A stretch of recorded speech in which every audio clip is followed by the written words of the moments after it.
موږ سندرې نه وایو محبوبې د پردو سترګو، زه د پښتنو سترګو مجنون یمه، پښتون یمه، پښتون یمه.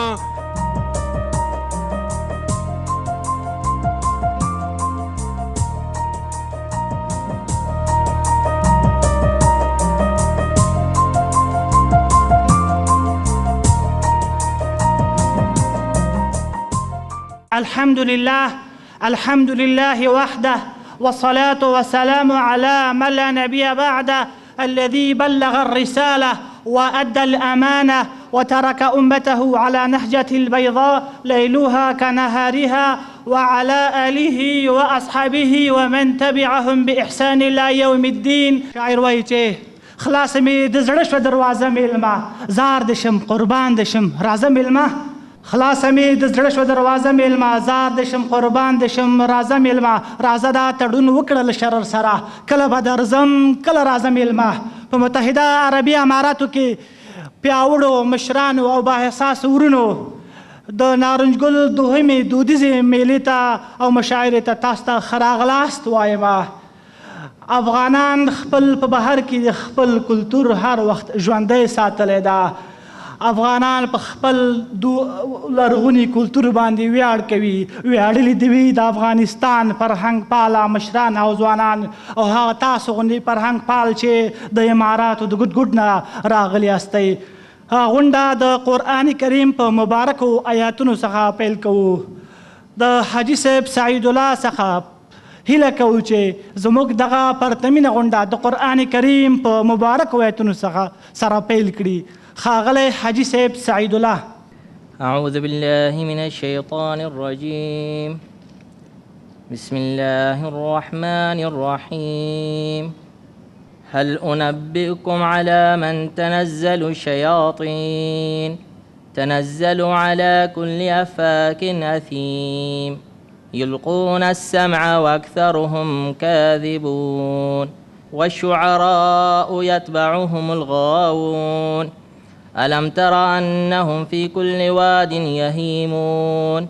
وأنهم يقولون ما لا يفعلون إلا الذين آمنوا وعملوا الصالحات وذكروا الله كثيرا وانتصروا من بعد ما ظلموا وسيعلم الذين ظلموا أي منقلب ينقلبون. صدق الله العظيم. د قاري صاحب څخه یوه نړۍ مننه. څو چې دنیا وي نو پښتون څوک ورکولی نشي، څو چې دنیا وي نو پښتون څوک ورکولی نشي. خدای چې پښتون پیدا کوي ورسره ننګ ورکړي، هغه به څرنګه په زړونو باندې راج نه کوي، هغه به څرنګه په زړونو باندې راج نه کوي چې ننګوله د خالد د وینو رنګ ورکړي. په متحده عربي اماراتو کې د افغانستان د سفارت شازدافیر او د وتلي لیکوال او شاعر ښاغلي رښتین صاحب زوی چې پلار یې په هیواد د کلتور د ادب لپاره نه ستړي کېدونکي هلې ځلې کړي دي. ښاغلي رښتین صاحب ته په ټول درنښت بلنه ورکوم چې زموږ غونډه په خپلو خبرو ښکلې او رنګینه کړي. قدرمن مشر ښاغلی رښتین صاحب. بسم الله الرحمن الرحیم. الصلاة والسلام علی سیدنا اشرف المرسلین. اما بعد، درنو حاضرینو په متحده اماراتو کې درنو مشرانو، هیوادوالو، سپینګیرو، کشرانو، ځوانانو، درنو عزیزانو، السلام علیکم ورحمت الله وبرکاتو. 52 کاله د مخه، یعنی تقریبا په 1440 کال کې د دهقان میله د نارنج په نامه باندې یاده شوه. یعنی هماغه د 1440 کال نه دا میله د نارنج د میلې په نوم باندې یاده شوه چې دا د تر اوسه پورې همدغه د نارنج ګل د میلې په نوم باندې یادیږي. شاعرانو به د نارنج د ګل په باره کې د نارنج د ګل په صفت خبرې او شعرونه ویل چې وروسته بیا په دې کې تغزلي اشعار راغلل چې لکه چې یو بیت به زه تاسو ته وړاندې کوم. وایي چې رنګ د مخ دی په عرق کې نمایان دی، رنگ د مخ دی په عرق کې نمایان دی د ګل عکس څرګندیږي په شبنم کې د نارنج ګل دودیزه میله په رسمي ډول په 1440 لمریز کال د حمل د میاشتې په 19 نیټه د ننګرهار په سپین غر هوټل کې نمانځل شوې ده چې دغه مهال زما خدای بخلی پلار ارواښاد پوهان صدیق الله رشین د پښتو ټولنې رئیس او دغه لومړنۍ مشاعره په 1440 زما د پلار په ابتکار او اهتمام باندې جوړه شوه.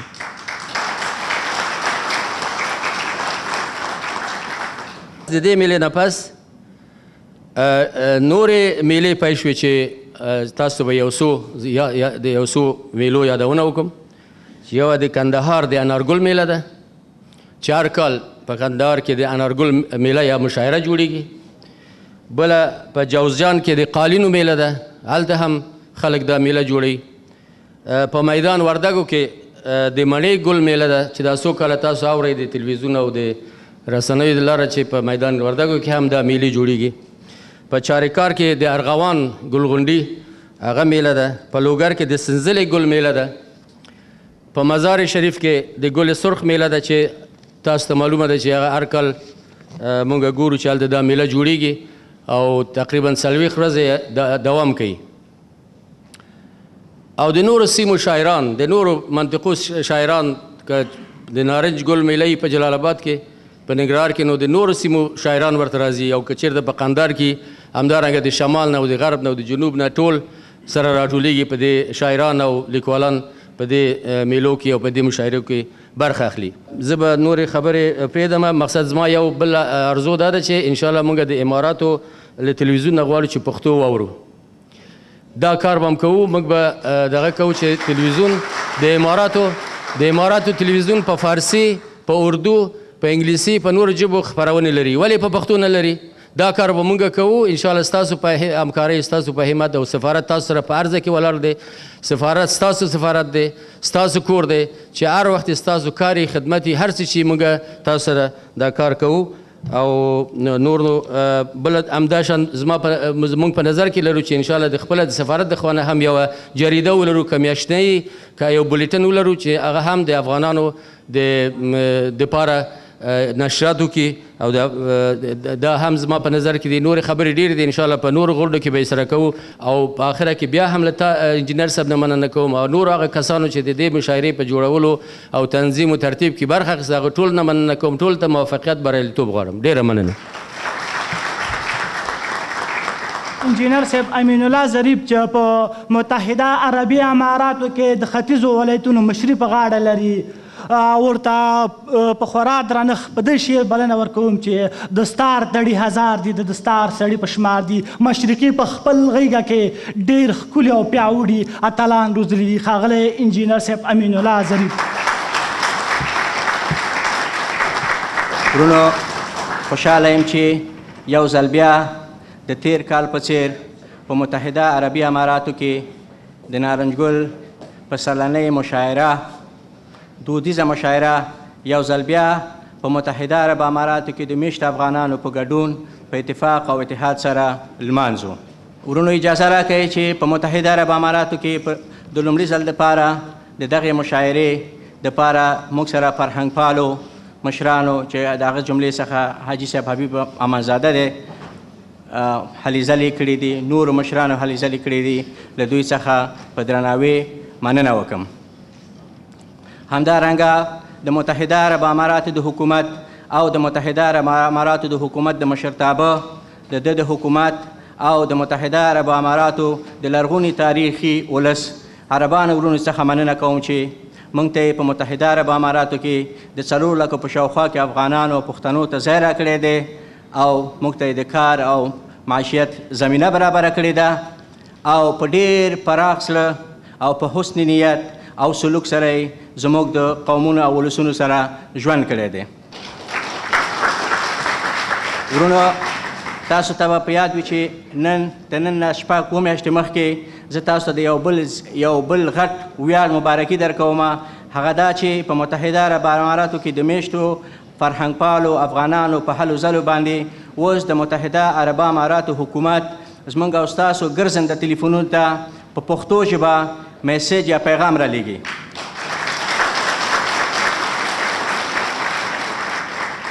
ورونو د نارنج ګل په سرنۍ مشاعره مو په دې موخه په متحده عربو اماراتو کې جوړه کړې ده چې تر څو په متحده عربي اماراتو کې میشت افغانان ځوانان واړه نسلونه زموږ او ستاسې د فرهنګ کلتور عنعنات ثقافت د ژبې وطنپالنې سره عادت شي او هغه د مسافرۍ ژوند چې د مختلفو قومونو او فرهنګونو سره دي د هغې تر تاثیر لاندې رانشي او د خپل فرهنګ او کلتور ته یې مخه شي.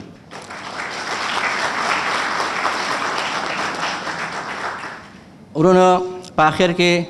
تاسو ټولو ته هوسا ژوند غواړم، ستاسو د لا بریالیتوبونو په هیله او خوشحاله شیبې ولرئ. خدای دې وکړي چې دغه وړه هڅه چې مونږ فرهنګي او کلتوري هڅه کړې ده ستاسو د پام وړ وګرځي. ومن الله فی توفیق. په درناوي ستاسو توجه نه یو جهان مننه.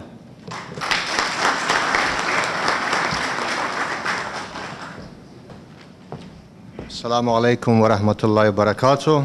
بسم الله الرحمن الرحیم. زه غواړم چې دا خبرې ډېرې محدودې وي تر څو محترم مشاعرانو ته وخت ویري کړو چې دوی خپله مشاعرې ته دوام وکړي. د محترم انجینر صاحب امین نه، د حاجي صاحب عبدالصمد نه او د ټولو د الین میشتو افغانانو نه چې واقعا ایمو په اماراتو کې د افغانانو شملې دي او ویاړ دي، ډېره مننه چې داسې پرتمینه یوه غونډه یې جوړه کړې ده. او مو هم خصوصا زه دا خواهش کوم د ټولو افغانانو نه چې باید مو تاسې یو لاس شو تر څو داسې په آینده کې هم دا غونډې په خیر جوړې کړو. د محترمو مېلمنو نه هم ډېره مننه چې تاسو تشریف راوړی، د محترم مستشار صاحب او د افغانستان د لوی سفارت د ټولو کارکنانو نه مننه چې دوی تشریف راوړی دی. تاسو په اجازې علم او ادب د یوې جامع د اساسي پایو څخه یو مهمه پایه ده. ادب د هرې ژبې اساس دی او همدا ادب دی چې د یوې ژبې او جامع تاریخ او اساسي ژوند ساتي. د هر هیواد ملي او ولسي شاعران نه یوازې چې د هغه هیواد او قام اساسي تشکیلوي بلکې د هغې ټولنې ملي احساساتو هم ډېر لوی او لوی تاثیر پرې کوي. دا د ولس شاعران او ادیبان دي چې د خپل شعر او مقالو په طاقت د ولس احساسات او ملي افکار ژوندي ساتي او هم ولس ته لوی مثبت راهنمایي کوي چې زما په اند دا د یوې جامع د ضرورتونو د جملې څخه دی. همیشه که د جنګ حالت وي، که د خوښۍ یا د کار او د فعالیت، نو د ولس ملي شاعران او ادیبان په هر ګوټ کې د خپل قام راهنمایي په مثبت لوري کوي. د نارنج ګل تاریخي اجتماع رنګ اخیستی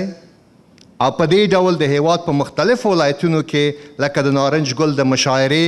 د اجتماع په شکل اجتماعي جوړیږي چې په همدې مناسبت د ادب او شعر مینوال د نارنج ګل د مشاعرې په درنښت د دې غونډې اهتمام په متحده عربي اماراتو کې هم نیولی تر څو دا سلسله د غونډو چې په اصل کې د ولس د رابطې او د ټولېدو مفهوم دی دوام ولري. څه به ښه وایي که د نارنج ګل مشاعره په مزار شریف کې او د لاله ګل مشاعره په همیشه بهار ننګرهار کې سرته ورسي. څه به ښه وایي که د نختر ګل مشاعره په ښکلي کندهار او د انارګل مشاعره د شملو وطن په پکتیا کې سرته ورسي. په همدې ډول د دې ادبي غونډو په جوړولو به ټول هیواد د ولس فکرونه سره رالنډ کړو چې د یو څو بې کفایتو د تش په نامه ملي وحدت په نوم په مظلوم ولس تحمیل شوی، نو دا به یو ډیر مثبت ګام وي د ولس په منځ کې د دوی د واټنونو د کمولو په خاطر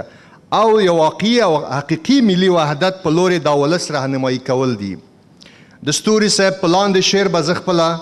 د خبرو ته خاتمه ورکړم. زموږ ملک د ګډ قومونو شریک کور دی. زموږ ملک د ګډ قومونو شریک کور دی. په دې ملک کې هر یو قوم د بل قوم ورور دی.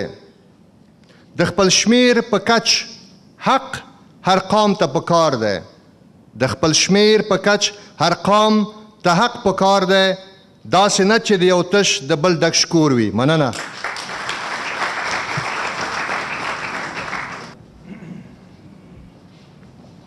بسم الله الرحمن الرحيم. الحمد لله رب العالمين والصلاة والسلام على رسوله الكريم سيدنا محمد وعلى آله وصحبه أجمعين. أما بعد، محترم فضل الله رشتین صاحب د سفارت مستشار، محترم رئیس صاحب اجمل خان زازی د متحده قومونو رئیس، د سفارت څخه راغلو ډیپلوماتانو، کارمندانو، د الین ابوظبي د دوبۍ د امارات د ګوټ څخه راغلو درنو مشرانو، د لویو پکتیا مشرانو، د لوی ننګرهار، د افغانستان د ټولو قومونو مشرانو، السلام علیکم ورحمت الله وبرکاتو. ډېر د خوشحالۍ او د ویاړ ځای دی چې موږ تاسو یو ځل بیا د افغاني ادب او کلتور په اجتماع کې حاضریږو. تاسو ټولو حاضرینو ته کور ودانۍ وایم او ډېر شکرګزار یم چې دومره زحمت مې ایستلی دی، خپل کورونه مو پرېښودلي دي او د لرې لرې ځایو څخه د شعر او ادب جونګړې ته حاضر شوي یې. ورونو، موږ شاعران نه یو، مګر د شعر سره له حده زیاته مینه لرو او د مشاعرې جوړول هغه عنعنوي کار دی چې موږ ته پلارونو او نیکونو څخه پاتې دی، نو موږ یې باید چې احیا کړو. او موږ مسافر افغانان چې په متحده عربو اماراتو کې ژوند کوو تل مو هڅه کړې ده چې د خپل وطن کلتور، عنعنات، رواجونه ژوندي وساتو، پروګرامونه جوړ کو، ادبي غونډې جوړې کو، خپلې ملي ورځې ولمانځو، خپل ملي اتلان ونځو، خپلو راغلو میلمنو ته د قدر په سترګه وګورو او د هغو نه د خپل وطن حال احوال واخلو. او رښتیا هم د خپل وطن په آینده ډېر اندېښمن یو، مګر مایوسه کیږو نه، امید لرو چې ان شاء الله تعالی دا وطن به جوړیږي او د تورو ترږمیو شپه به سبا کیږي.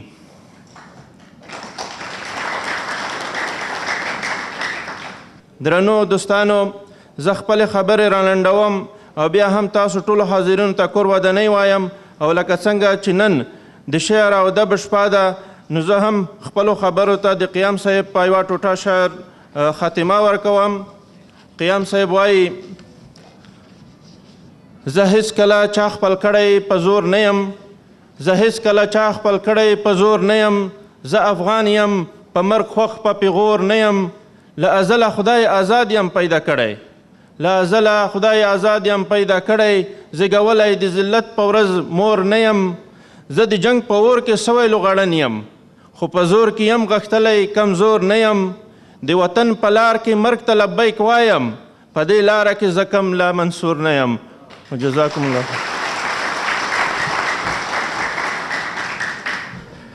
ډیرو عزتمندو قدرمندو مشرانو، زه نزار یوسفزی تاسو ته د شمشاد نړیوال ټلویزیون لخوا په خیر علیوم، ستړي مه شئ. او د هغه ملت پالو او فرهنګ پالو مشرانو مننه کوم چې دا نننۍ د نارنج ګل دا دومره ښکلې او په زړه پورې مشاعره یې را جوړه کړې ده. د مشاعرې فیل کوو. د مشاعرې عمري شاعر انتظار یوسفزي له په دې شعرونو باندې مایک ته د راتلو بلنه ورکوم چې زما د سترګو توره، زما د سترګو توره په ما ګرانه لیونیه، لمبې د سر نه وڅنډه جانانه لیونیه. او دا کرخه د خیبر ده که دا کرخه د برلن، دا کرخه د خیبر ده که دا کرخه د برلن، بلتون رکول غواړي د دنیا نه لیونیه. او دا ستړی انتظار لږ د درخو دمه دمه کا، دا ستړی انتظار لږ د درخو دمه دمه کا، رباب له د ټنګ ورکا ادم خان لیونیه. په دې شعرونو باندې د مشاعرې عمري شاعر انتظار یوسفزي له بلنه ورکوم چې راشي او موږ په خپل کلام باندې ونمانځي. انتظار یوسفزي.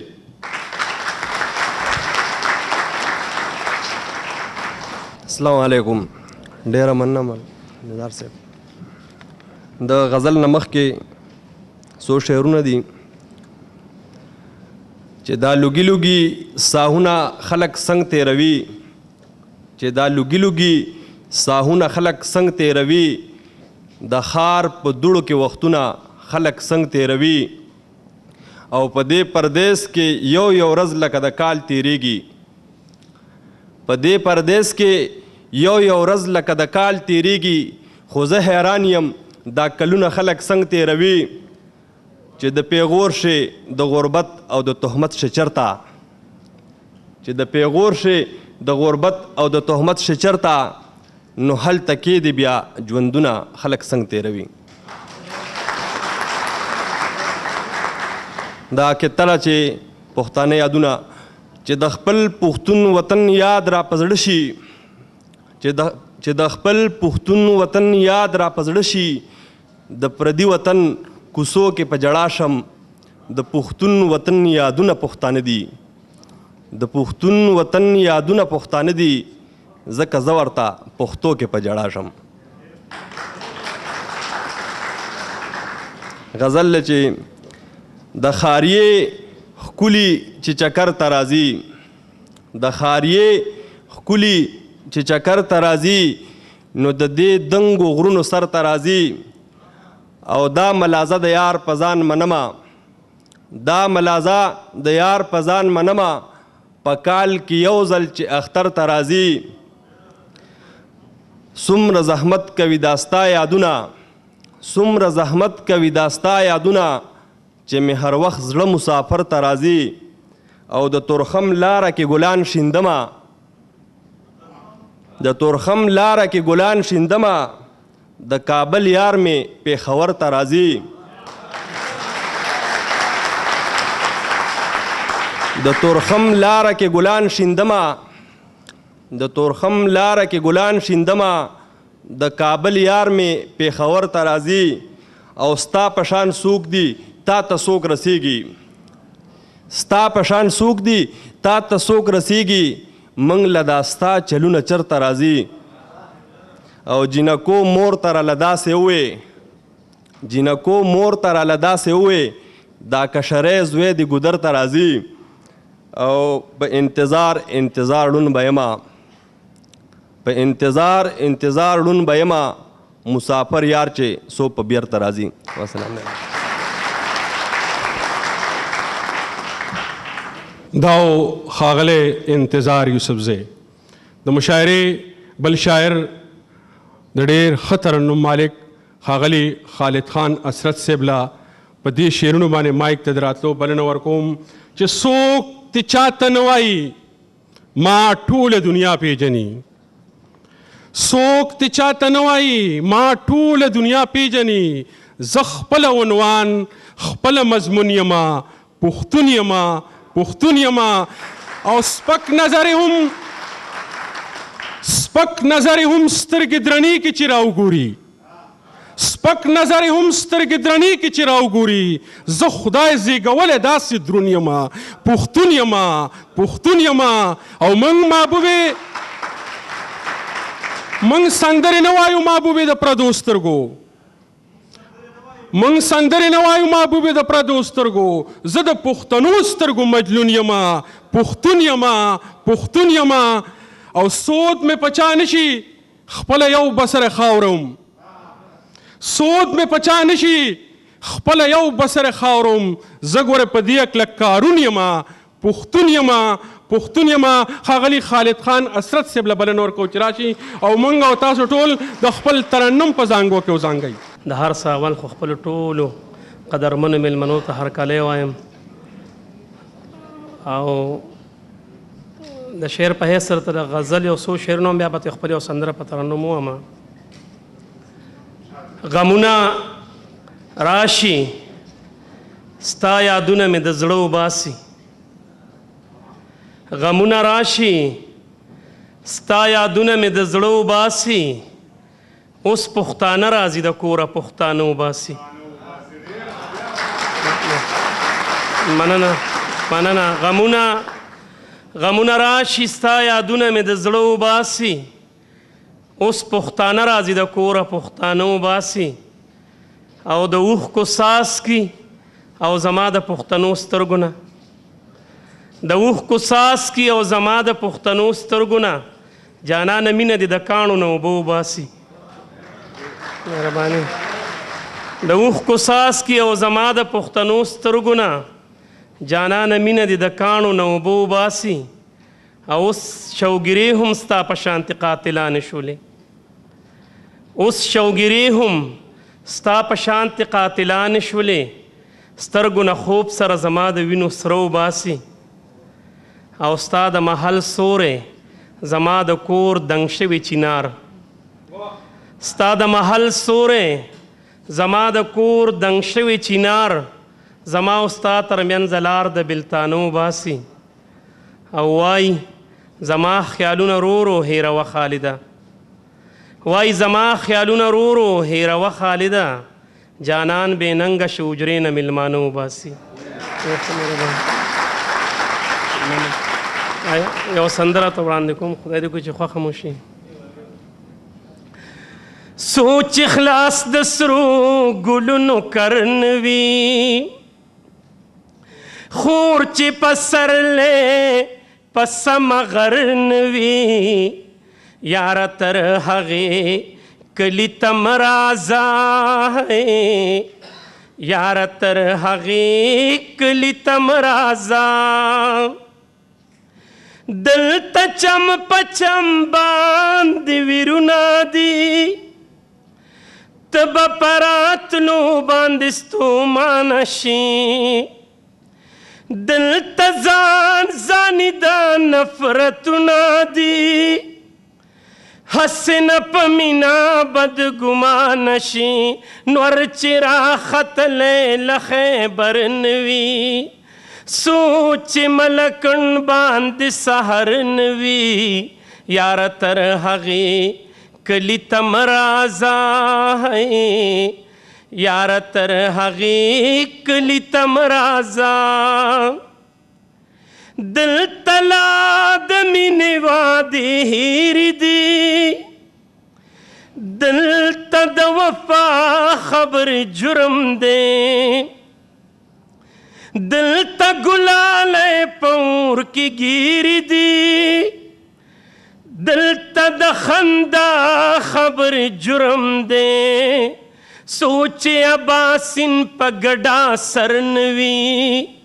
ویښ چې سو د خوبه پېښور نه وي یاره تر هغې کلي ته مه راځه یاره تر هغې کلي ته مه راځه ته با ښایستونه د ځوانۍ غواړې زه لا خپل سینګار ته جوړه نه یمه ته به مې د مات زړه نه مستی غواړې زه لا خپل اختیار ته جوړه نه یمه جوړ چې شور د پیغلو په ګودر نه وي روح چې مې زخمي زخمي ځیګر نه وي یاره تر هغې کلي ته مه راځه یاره تر هغې کلي ته مه راځه ما ته د دې خپل کلي درانه زلمي خدای ګو چې د ټول جهان نه ښکلي دي کلک په خپله ژبه پښتانه زلمي هسې چا د مینې یرولي دي سوچ د خالد جانان خبر نه وي سوچ پښتونخوا باندې اختر نه وي یاره تر هغې کلي ته مه راځه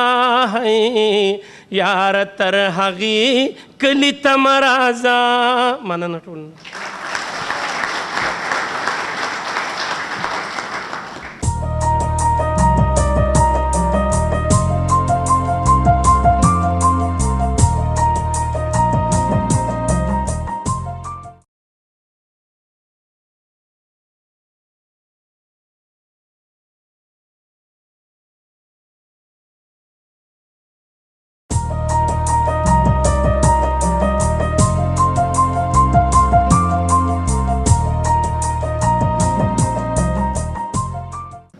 نحمده ونصلي على رسوله الكريم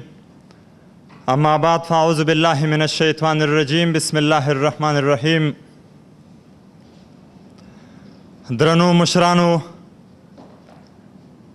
ځوانانو همزولو او په متحده اماراتو کې مسافر ورونو ټولو ته د مدینې د جانان او د خوبانو د شاهنشاه او د محمد رسول الله صلی الله علیه و آله وسلم تحفه وړاندې کوم چې السلام علیکم ورحمت الله وبرکاتو او د لوی خدای څخه ورته د دغې سوال د قبلولو غوښتونکی یم چې دوی د خدای پاک په خپل ګران افغانستان کې او د حلال رزق د ګټلو سبب جوړ کړي او په خپل ګران افغانستان کې د خدای پاک سوله او امن قایم کړي او را دې ولي. خبرې نه اوږدوم. مخکې کاروان صاحب وایي چې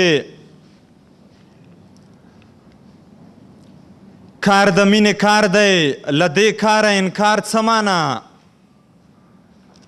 کار د مینې کار دی، له دې کاره انکار څه معنا؟ او سله راته وایي چې لږ وار وکړه، وار څه معنا؟ او ووایه د ژوند د فلسفې شاګرده ووایه، ووایه د ژوند د فلسفې شاګرده ووایه، سر په اوږو څه معنا او سر وي په دار څه معنا؟ او چوپ شم او که ووایم چې دنګه یاره تا ښایم، چوپ شم او که ووایم چې دنګه یاره تا ښایم، خلک راته وایي چې کاروانه چینار څه معنا؟ درویش صاحب بیا وایي چې نه بیا توره پورته شي، نه سر په وینو رنګ شي، چې نه بیا توره پورته شي، نه سر په وینو رنګ شي، باداره دغه جنګ دی د وطن آخري جنګ شي. او که زړونه سره یو کړو او لاسونه سره ورکړو، که زړونه سره ورکړو او لاسونه سره یو کړو، دا کاڼي به لالونه شي، دا بوټي به لونګ شي.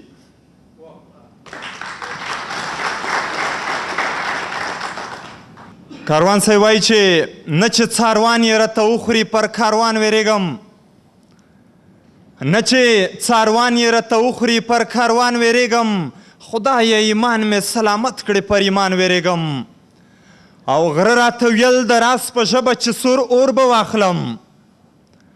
غره راته ویل د راس په ژبه چې سور اور به واخلم، نن چې منونکی د شیطان شو له انسان ویرېږم. او نه چې د شاتو د موچۍ په شان ترې تورې ولاړ شي، نه چې د شاتو د موچۍ په شان ترې تورې ولاړ شي، قربان قربان یې شمه خدایه پر قرآن ویرېږم. او پردي لاسونه ورته ډک له ګړنګونو ښکاري، پردي لاسونه ورته ډک له ګړنګونو ښکاري. خبره دا ده چې پر ګران افغانستان ویرېږم. یو څو کرښې نور وایم چې مسافر ورونو ته مې لیکلي دلته په اماراتو کې، تاسو ټولو ته د ډالۍ وي. وایي دا پردی وطن، دغه ګرمي دغه تنکۍ ځوانۍ، دا د ستم لاندې زندګي دا ګلالۍ ځوانۍ. او ها د زړه حواس ها د ځوانۍ مستي قتل شي، تا سره دې جوړې کله و مسافرۍ ځوانۍ. او دوی باندې خو میندې د ګلونو ګزار هم نه کړي، تا یې قدر کم کړو لکه ویچې لیونۍ ځوانۍ. او دا د ډېر غربت نه د پردي بادار تر لاس لاندې، چرته له غیرت نه ډکې دغه ننګیالۍ ځوانۍ. او چرته په غرمو کارونه، چرته پښتنې څیرې، چرته په غرمو کارونه، چرته پښتنې څیرې، چرته د ورونو باران، چرته دا غوټۍ ځوانۍ. دا ښاغلی پروانه صاحب. د مشاعرې بل شاعر اختیار الله ورکزیله په دې شعرونو باندې مایک ته د راتلو بلنه ورکوم چې څو د جلوس، څه د جلسې، څه د غزا شهیدان، څه د جلوس، څه د جلسې، څه د غزا شهیدان، موږ بې هنره پښتنو سره بلا شهیدان. او په میدان ما جنګوي ماله شاباسې راکوي، په میدان ما جنګوي ماله شاباسې راکوي، خو د میدان په ویش کې نه مني زما شهیدان. په دې شعرونو باندې خپل ډېر خوږ او ګران ملګري اختیار الله ورکزی له بلنه ورکوم چې راشي او موږ په خپل کلام لمانځو. مهرباني. غزل نه مخکې یو دوه شعرونه دي. داسې ځپلی هم دوران نه یمه، داسې ځپلی هم دوران نه یمه، په ځان به یم خو لا د ځان نه یمه. او که د غوڅ سر سترګې مې هم ټیټې وي، که د غوڅ سر سترګې مې هم ټیټې وي، زه به پښتون، زه به افغان نه یمه. او غزل دی چې د ژوند په هر قدم په هر ساه مبارزه، د ژوند په هر قدم په هره سا مبارزه رپېښه ده که اوبه خامخا مبارزه د عدم تشدد د فلسفې علمبرداره نړۍ د باید هم زده کړي له تا مبارزه او شعر ده چې که هلته کې ډوبېږمه نو دلته به راخېږم که هلته کې ډوبېږمه نو دلته به راخېږم د لمر غوندې به بیا کومه بیا مبارزه او شعر دی چې د چا نه زړه راژغورم او په شا پسې شورم د چا نه زړه راژغورم او په شا پسې شورم اختیاره په یو ځان جدا جدا مبارزه ډیره مننه بسم الله الرحمن الرحیم وای قدرې لسیزې ړانګ وي ظالمانو اوس به جوړ کو وای خیر قدرې لسیزې ړانګ وي ظالمانو اوس به جوړ کو وطن موران ویجاړ دی افغانانو اوس به جوړ کو وای چې خاورې قدر نه لري په زړه کې افغانه دی وای چې خاورې قدر نه لري په زړه کې افغانه دی او سرې وینې په بهېدلي شهیدانو اوس به جوړ کو وطن موران ویجاړ دی افغانانو اوس به جوړ کو وای د افغانان بیا دلته چاره ټول دي د افغانان بیا دلته چاره ټول دي چال چال کې و بل نه پښتنه کوم چا وویل چې نه انجینر صاحب امین راغوښتي او خو امین زړه ځینې مننه کوم او کور دی آباد وي تل د داسې خلکو او زه د یوه خبر د زړه نه کوم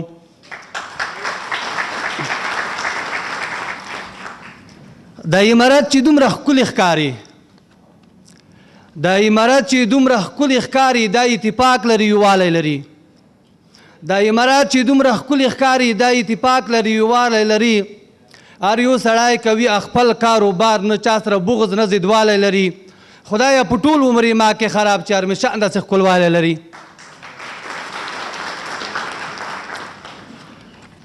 وایي علم تعلیم چې په اخلاص ونه کې علم تعلیم چې په اخلاص ونه کې هغه نه خاک انسان نه جوړیږي چې په کوم ملک کې اتفاق موجود وي په هغه ملک کې توان نه جوړیږي څوک مې مذهب څوک مې وطن دی ښه نه دی په دوو سرکو دستان نه جوړیږي راځه چې ټول رسلسونه ورکو په یوه سړي افغانستان نه جوړیږي د توجه څخه مو یو جهان مننه من جانب شاعر ملک غزلیار مقبل والسلام په احترام مقبل صاحب نه مننه کوم د مشاعرې بل شاعر د دې دور د غزل نماینده شاعر ښاغلي ممتاز ورکزی صاحب لا په دې شعرونو مایک ته د راتلو بلنه ورکوم که غزل مې ورته ووې که رڼا مې ورته ووې که غزل مې ورته ووې که رڼا مې ورته ووې خپل ایمان مې ورته ووې خپله ساه مې ورته ووې او د یوې لارې پوښتون یم په یوه ژبه پوهېږم د یوې لارې پوښتون یم په یوه ژبه پوهېږم چې تپوس یې رانه وکړه د زړه غلا مې ورته ووې او یار مغلو پښتون نشو یار مغلو پښتون نشو زه پښتون مغل نشم د دنیا یې راته ووې د دنیا مې ورته ووې په دې شعرونو باندې ممتاز ورکزی له بلنه ورکوم چې راشي او موږ په خپل کلام ونمانځي د نارنج ګل مشاعره ده پښتانه راغونډي د نارنج ګل مشاعره ده پښتانه راغونډي اسمانه ګوره ننداره ده پښتانه راغونډي او وطن پردی دی خو په منځ کې د پګړیو ناست یم وطن پردی دی خو په منځ کې د پګړیو ناست یم دا ډاډګیرنه را سره ده پښتانه راغونډي ډېره مننه تراب صاحب د غزل د زړه له تاوه شوم بې حال سیوري ته کښېناستمه د زړه له تاوه شوم بې حال سیوري ته کښېناستمه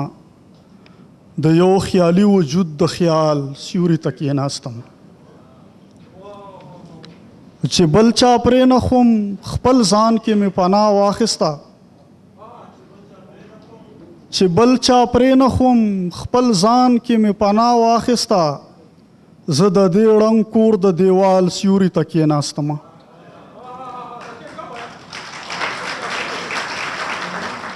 مننه چې بل چا پرې نه خوم خپل ځان کې مې پناه واخیسته زه د دې ړنګ کور د دیوال سیوري ته کېناستمه او نه ته وریځې نه سایه نه چرته زه په دې چل نه ته وریځې نه سایه نه چرته زه په دې چل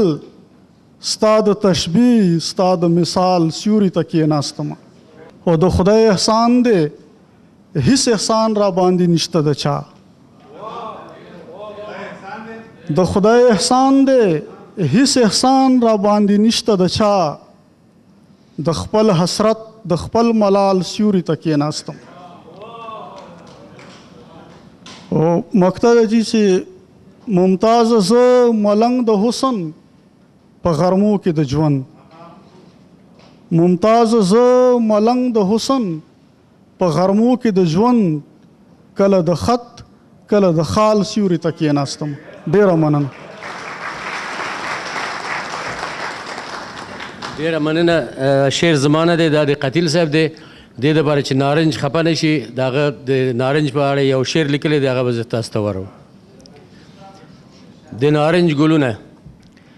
دی غوړېدلي په بهار کې د نارنج ګلونه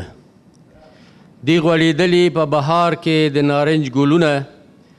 ښایسته د ګلو په کتار کې د نارنج ګلونه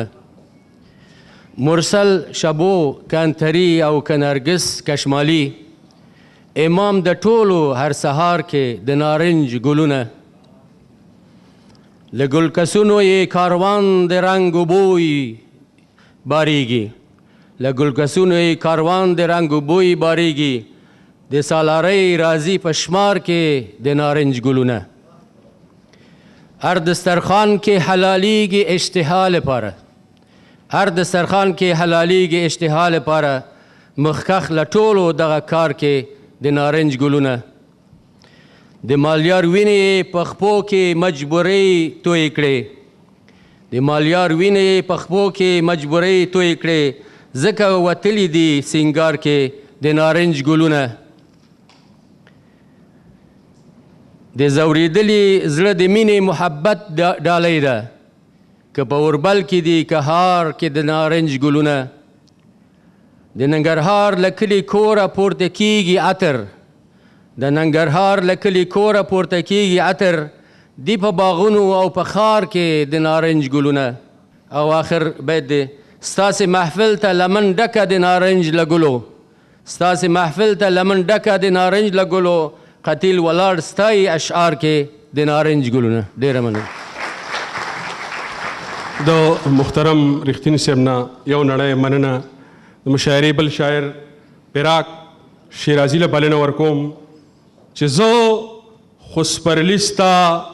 د خندېدو دپاره غواړم زه خو سپرلي ستا د خندېدو دپاره غواړم دا د ارمان ګل د ریجېدو دپاره غواړم او ته چې شمه شمه شي او زه پتنګ پتنګ ته چې شمه شمه شي او زه پتنګ پتنګ داسې یوه شپه د سوځېدو دپاره غواړم او بیا وهم پتري سایل په خپل ټوټې ټوټې کچکول بیا وهم پتري سایل په خپل ټوټې ټوټې کچکول خیر د پښتنو نه د پښتو دپاره غواړم په دې شعرونو باندې فراق شیرازي له بلنه ورکوم چې راشي او موږ په خپل کلام باندې ونمانځي د یو غزل دی د زړه د سر نه بهر مه راوځه د زړه د سر نه بهر مه راوځه درده پر هر نه بهر مه راوځه د زړه د سر نه بهر مه راوځه درده پر هر نه بهر مه راوځه او دنیا اسمان ته رسېدلې اشنا دنیا اسمان ته رسېدلې اشنا خو ته د شر نه بهر مه راوځه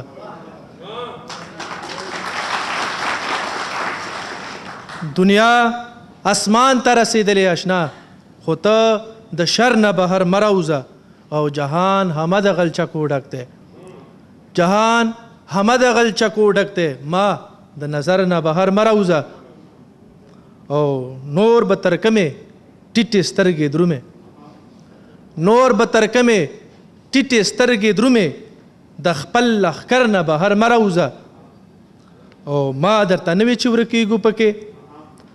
ما درته نه وی چې ورکېږو پکې تا وی خیبر نه بهر مه راوځه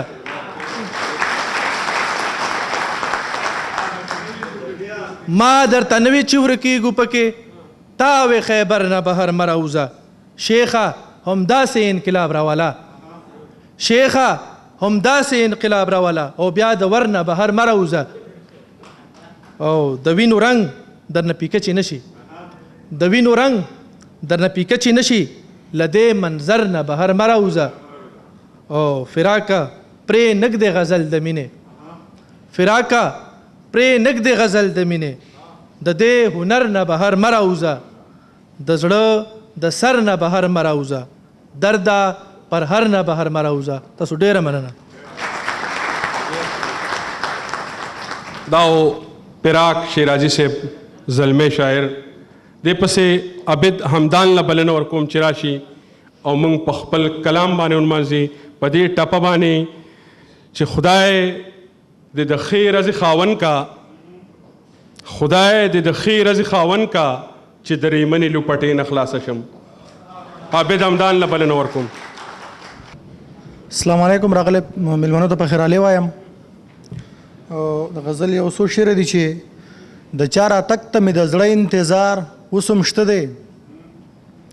د چا راتګ ته مې د زړه انتظار اوس هم شته دی هغې بې رحمې چې ورانه و هغه ښار اوس هم شته دی او زه یې په کوڅه کې د ماشوم په شنشني دوکه شوم وایم د هغې د پنځېبونو شلنګار اوس هم شته دی او د نوي دور د اختر او د سپرلي نه خبر ستا تصویرونه جوړوي او وزګار اوس هم شته دی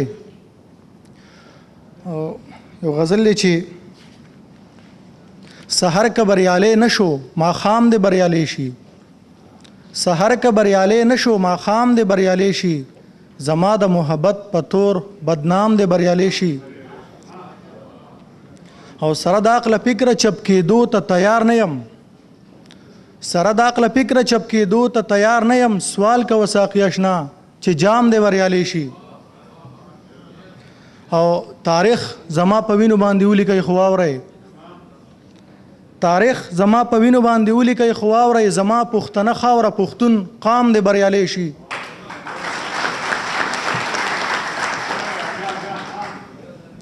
تاریخ زما په وینو باندې ولیکئ خو واورئ زما پښتنه خاوره پښتون قام دې بریالی شي بس دومره التجا لرم چې مینه دې ژوندی وي بس دومره التجا لرم چې مینه دې ژوندی وي جانانه ستا د خولې هر یو کلام دې بریالی شي او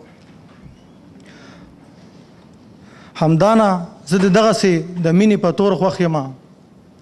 همدانه زه د دغسې د مینې په تور خوښ یم دار له مې دې ورولي الزام دې بریالی شي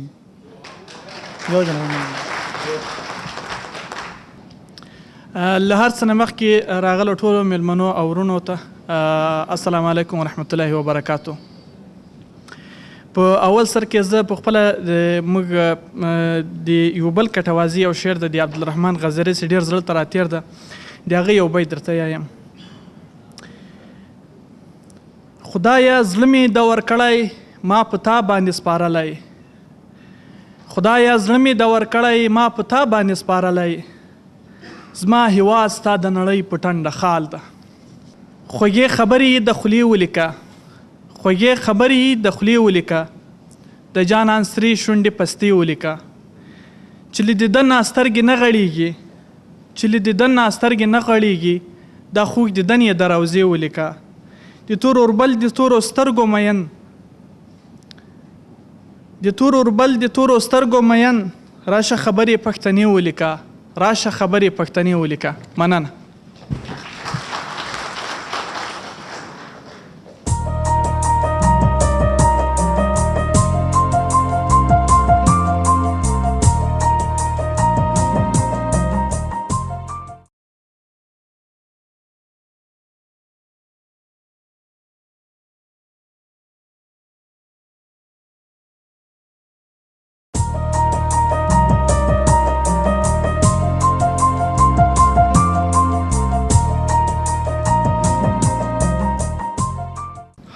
د مشاعرې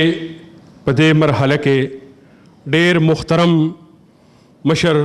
د اماراتو پښتو ادبي ټولنې ګران صدر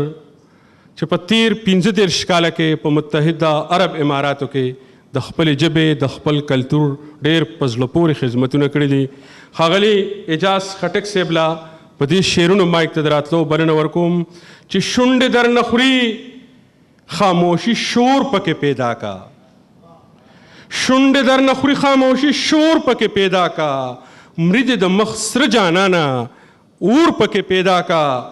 او نرارسی زړه ته مې استاد بڼو غشي نرارسی زړه ته مې استاد بڼو غشي تاوی کا تازه کا لږ زور پکې پیدا کا او سرشته خو بویا د وطن سره سایله سرشته خو بویا د وطن سره سایله کور دې پکې نه صحیح خو ګور پکې پیدا کا په دې شعرونو باندې خپل ډېر خوږ او ګران مشر تاج انور اعجاز خټک صاحب له بلنه ورکوم چې راشي او موږ په خپل کلام ونمانځي د ښاغلي انجینیر امین ظریف صاحب او د ښاغلي حاجي عبدالصمد صاحب او د اسلامي امارت افغانستان د ټولو چارواکو ډیره مننه چې دا دویمه د نارنجګل دودیزه مشاعره په د حال کې یو ځل بیا نمانځي نن زموږ د هغو ماتو ګډو هلو ځلو برکت دی چې نن زه د پښتنو د لویو کور افغانستان دا شملور دا سپینګیري مشان کنشان او همزولي په د حال کې دومره په اتفاق او پر ورولۍ سره وینم نو زه وایم چې زموږ مقصد تر ډېره حده پورې پوره شوی دی د خپل نظم نه وړاندې یو دوه شعرونه چې د پښتون کور چا د لاسه چې طلا دی د پښتون کور چا د لاسه چې طلا دی هغه کس ته مونږ ویل چې دا ملما دی د پښتون کور چا د لاسه چې طلا دی هغه کس ته مونږ ویل چې دا ملما دی او بل شی دی چې زه په خپله نن یزید یم هم حسین یم زه په خپله نن یزید یم هم حسین یم جوړه کړي ما په خپله کربلا دی نن زه په خپله نن یزید یم هم حسین یم جوړه کړي ما په خپله کربلا دی او یو نظم دی چې ما ته د وخت ختلین مرته ټیټېدل نه راځي ما ته د وخت ختلین مرته ټیټېدل نه راځي ما ته د عشق او د مستۍ نه ډک غزل نه راځي زه د ولس په غم لړلي مرثیې لیکمه دې نه سوا راته په بل څه لیکل نه راځي مننه دي او بل باندې ملګرو مانا د سرور ډکې نغمې مه غوړئ ملګرو مانا د سرور ډکې نغمې مه غوړئ مانا د وخت د نمردانو قصیدې مه غوړئ زه د حالاتو کربلا باندې متم کومه ما نه متم کې د خندا ډکې کیسې مه غوړئ او شی بل باندې منم چې ستاسو زړه رنگین رنگین شعرونه غواړي منم چې ستاسو زړه رنگین رنگین شعرونه غواړي ما ته خولې خولې مزدور د کراچۍ مخکې شي او وایم چې تاسو ته مې شونډې زلفې وستیلې وایم چې تاسو ته مې شونډې زلفې وستیلې راته بدحال د خپل ولس د بېوسۍ مخکې شي دا و چې شونډې چې وختونو ترې خندا وړې ده دا و چې شونډې چې وختونو ترې خندا وړې ده د خوار ولس د شونډو کومې رنګینۍ وستیم ملګرو وایي چې مستی او که متم وکړمه ملګرو وایي چې مستی او که متم وکړمه تاسو خوشحال کم او که خپلې بېوسۍ وستیم یو خو بربند لغړ بچي د خوار مزدور وینمه یو خو بربند لغړ بچي د خوار مزدور وینمه بل خو نشو کې بل خو غټان نشو کې مست مخپور مخمور وینمه خدای ګو ترې سترګې زه په بل خوا اړولی نشم خدای ګوترې سترګې زه په بلخ واړولی نه شم چې د وخت ژرنده کېدل شوی خپل جمهور وینمه وایم چې تندر شوی اسمانه پرې راپرېوتلی وایم چې تندر شوی اسمانه پرې راپرېوتلی چا چې زما د ولس شونډو نه خندا وړې ده وایم چې اور شوی ورته چغه د غیرت جوړه شوې چا چې زمونږ خوارو جونګړو نه رڼا وړې ده او زه یو شاعر یم چې چېرته څوک سلګۍ ووهي زه یو شاعر یم چې چېرته څوک سلګۍ ووهي زما په زړه کې د آهونو دندوکار جوړ شي او وخت چې د چا د ارمانونو مرۍ وخرپوي وخت چې د چا د ارمانونو مرۍ وخرپوي ورسره سم زما په زړه کې ویر نتار جوړ شي او زما شاعري د دولس د سوکلۍ دپاره زما شاعري د دولس د سوکلۍ دپاره او زه خو لیکل کوم د ژوند د خوشحالۍ دپاره زه خپل غزل ته چېرته ډمه ګډولی نه شم زه خپل غزل ته چېرته ډمه ګډولی نه شم او نشم کولی شاعري د خرمستۍ دپاره ډېره مننه ډېره مننه تاج صاحب د مشاعرې اخیری شاعر ابرار ورکزی راغواړم د هغې نه پس به بیا توراب صاحب راځي خو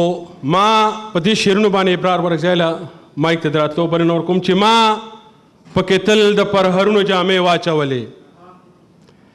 ما پکې تل د پرهرونو جامې واچولې په دې کوڅو کې ملنګي داسې اسانه نه وه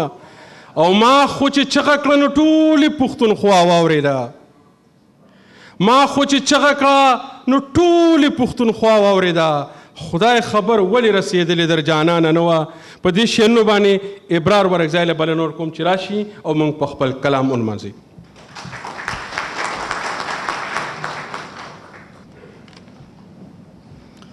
السلام علیکم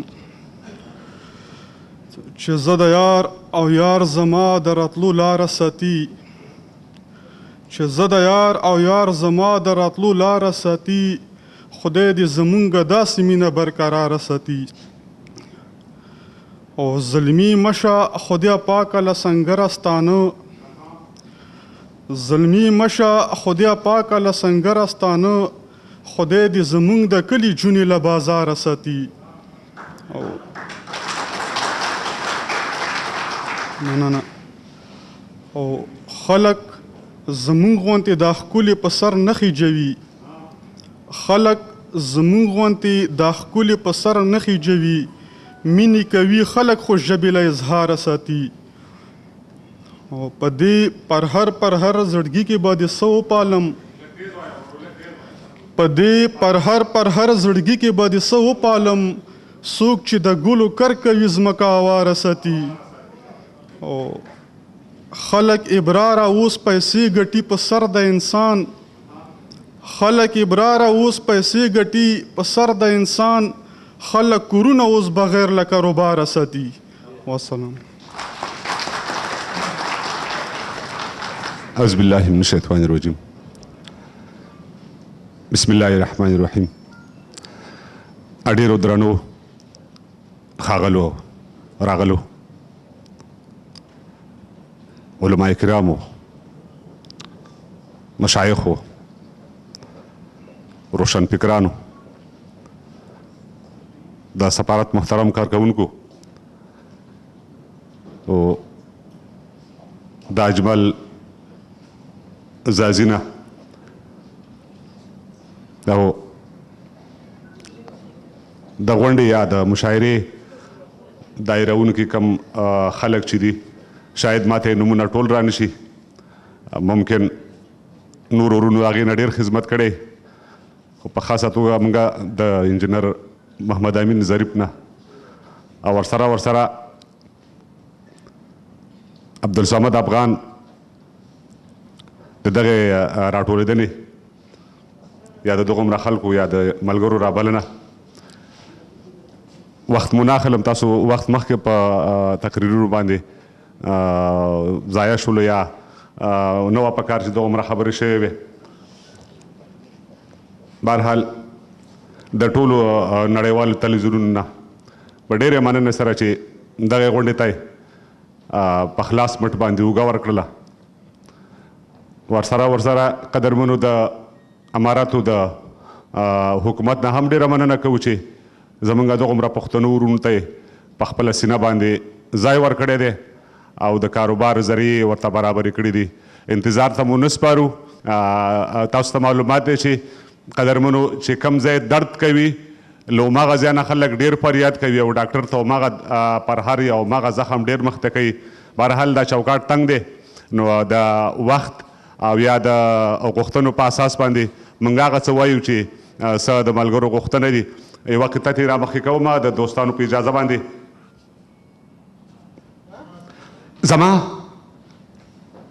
زما او د مجنون ترمنځه څومره فاصله ده، د زړه او د لړمون ترمنځه څومره فاصله ده، شاید چې دغه دواړه به په یو بل کې یو بل وي، شاید چې دغه دواړه به په یو بل کې یو بل وي، د پت او د پښتون ترمنځه څومره فاصله ده.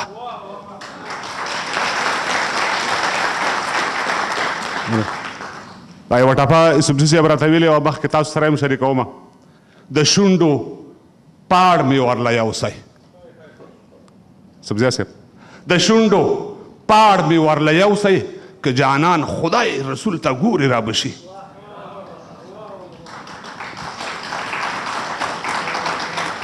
که څه هم زه په غزل کې لاس نه لرم قدرمنو، تاسو سره غزل شریکومه. بهرحال که تنده مو خړوب نه شوله د هغې زما عذر ومنئ چې دا ساحه تنګه ده او یا چوکاټ تنګ دی، تاسو نور په خپله اندازه باندې ښه پوهېږئ. د انبار انبار غمونو منځ کې سوځم. زازی صاحب د انبار انبار غمونو منځ کې سوځم، لکه خس د تنورونو منځ کې سوځم، لکه جوار د بټ په ګرمو شګو پروت یم، تاو د خپلو ارمانونو منځ کې سوځم. خټک صاحب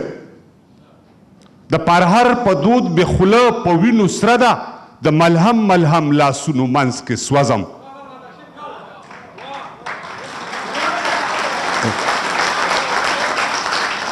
د پرهر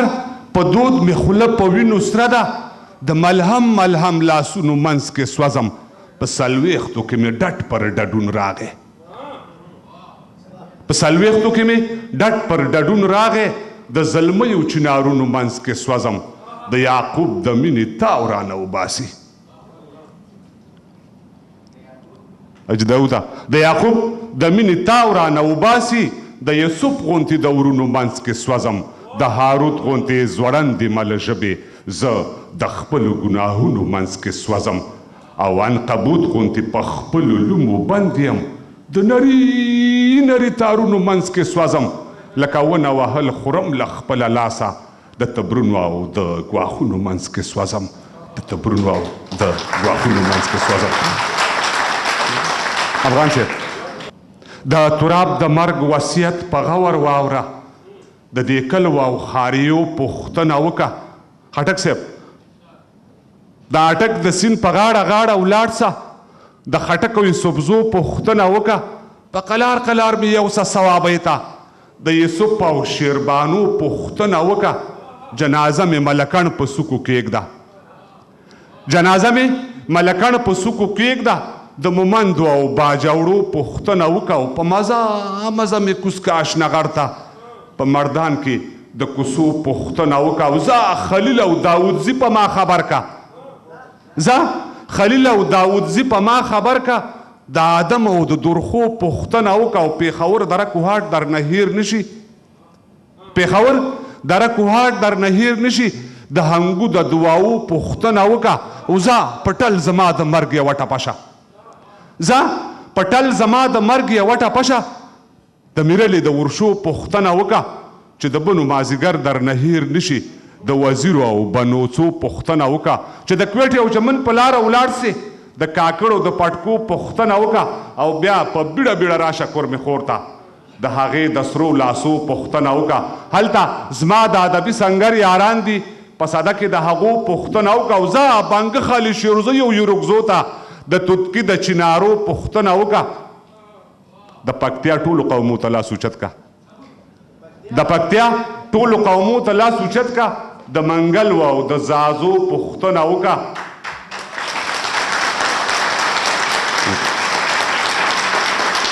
د پکتیا ټولو قومو ته لاس اوچت کا د منګلو او د زازو پوښتنه وکړه او د تیرا په تورو غرونو به راواوړې د تیرا په تورو غرونو به راواوړې د خیبر د اپریدو پوښتنه وکړه د خاطر د خاطرو به خاطر وکړي د خاطرو به خاطر وکړي د حمزه د تاترو پوښتنه وکړه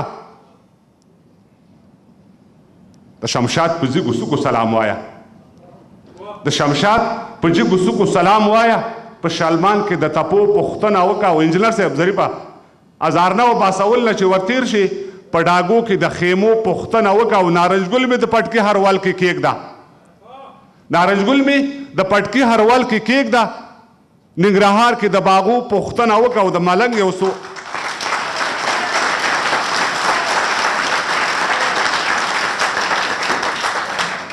نارنجګل مې د پټکي هروال کې کېږده ننګرهار کې د باغو پوښتنه وکړه د ملنګ یو څو اشعار به چاته یاد وي اخوا دېخوا د بانډو پوښتنه وکړه د کونړ په سردرو جرګه جرګه شه د بهسود او درونټو پوښتنه وکړه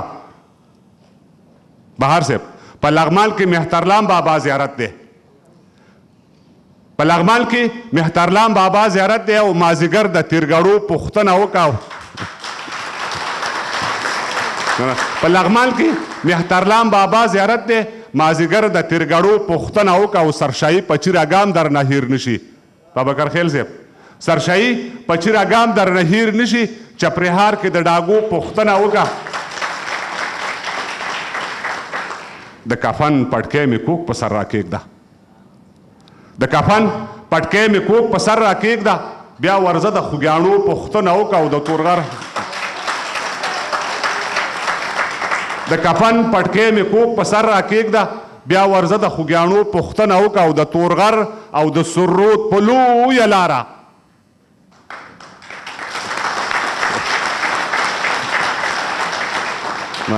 د تورغر او د سرود په لویه لاره د نري نري برجو پوښتنه وکړه د سپینغر د جګ دالان لاندې مې کېږده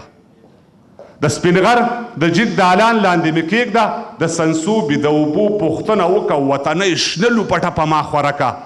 د سرګړي د وښو پوښتنه وکړه تر هغو مې خړو خاورو کې لیت نه کې د پریوتو دیوالو پوښتنه وکړه توقف مې جنازې د پاره واخله توقف مې جنازې د پاره واخله دواړه غاړې د مرچو پوښتنه وکړه او په ما خاورې کړه امبار چې ډز وانه ورم په ما خاورې کړه امبار چې ډز وانه ورم په مزار مې د ډیوو پوښتنه وکړه په مزار مې د ډیوو پوښتنه وکړه ډېره مننه صاحب مننه صاحب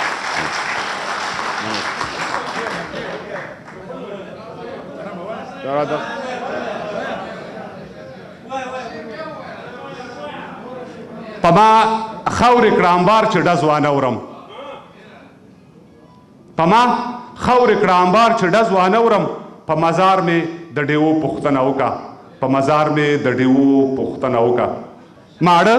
په دې فکر کې هر سحر له کوره وځي خټک صاحب چې نن به بیا د کوم غریب مرۍ له لوره وځي ته به دا وایې چې بیګا شپه دی نهر پاتې و وږی او تږی جل وهلی مسافر پاتې و دا یو نن نه دی ټوله میاشتې مسلسل پوښ کړی درته به وایي موږ له شوقه نن شوتل پوښ کړی اوې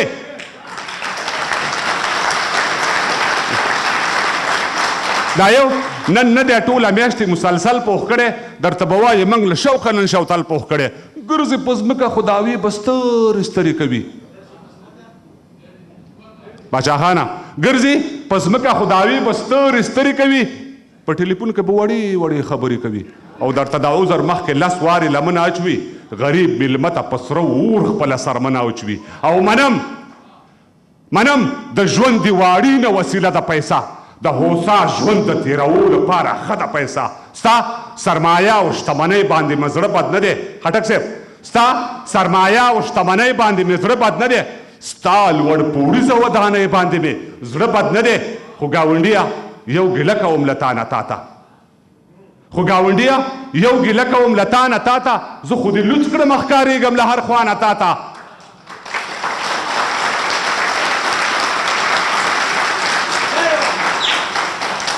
انجینر صاحب رحیم ګله خو ګاونډیه یو ګیله کوم له تا نه تا ته زه خو دې لوڅ کړم ښکارېږم له هر خوا نه تا ته ووړی او ژمی په کوټه کې بندیوان پروت یم د لمر او سیوري نه محروم شوم په زندان پروت یم زما د لاټین ته رڼا باندې ته نه پوهېږې بهاره زما د لاټین ته رڼا باندې ته نه پوهېږې د دې تیاره خونې چوپتیا باندې ته نه پوهېږې او د خپلې ښځې په سوالي نظر زه ښه پوهېږم د دې پیغور په آخري خطر زه ښه پوهېږم او په دې وطن کې یوه بله افسوس دا دی چې خټک صاحب هغه تصویر چې زما د وطن دی هغلته صحیح نه ښایي تت دی یو څه بهرحال تاسو به راسره هماغه منظرې ته ځئ نو په دې وطن کې یوه بله غموونکې نقصه تازیه صاحب په دې وطن کې یوه بله غموونکې نقصه ډېرې په یو بل خرڅوي دا دردوونکې نقصه د بارګینونو راکړه ورکړه هم په سود تکیه ده نقده په لس او قرض د شلو په بهبود تکیه ده رهنمایي معاملات هم ورسره هذا القیاس بعضې بینکونو هم اغوستی دی هم دغه لباس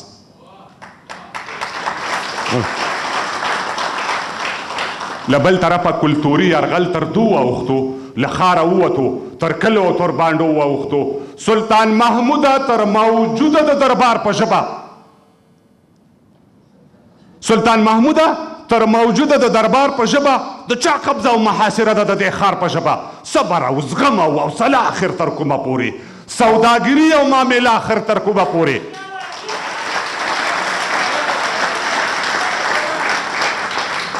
سلطان محموده تر موجوده د دربار په ژبه د چا قبضه او محاصره ده د دې ښار په ژبه صبر او زغم او حوصله آخر تر کومه پورې سوداګري او معامله آخر تر کومه پورې اوس 4.5 پښتانه دښتې لیلې وخوړه یو خونړي سړي یوې خونړۍ شپې وخوړه چا یې په یاد باندې نه سلی او نه مزار جوړ کړو خو په ایراني ډیپلوماتانو یادګار جوړ کړو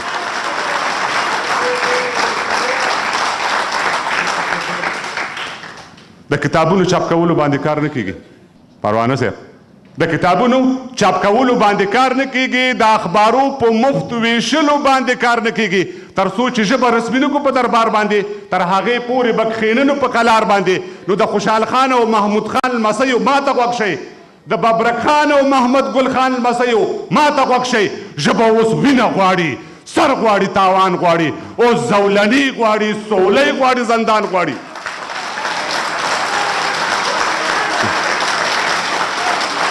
ژبه اوس وینه غواړي سر غواړي تاوان غواړي اوس زولني غواړي سولی غواړي زندان غواړي په ګلبانو او په ګلپاڼو پښتو چېرته کیږي په ګلبانو او په ګلپاڼو پښتو چېرته کیږي په دې ګورګورو او مماڼو پښتو چېرته کیږي نو سر له سبایه په واس کومې دا اعلان پکار دی خټک صاحب سر له سبایه په واس کومې دا اعلان پکار دی پاس پامو پاټک لوی پښتونستان پکار دی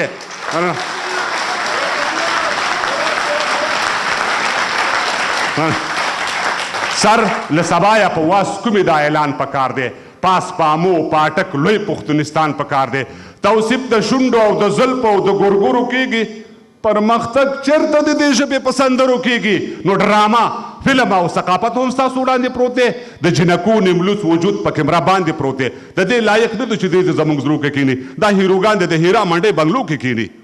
ډېره مننه صاحب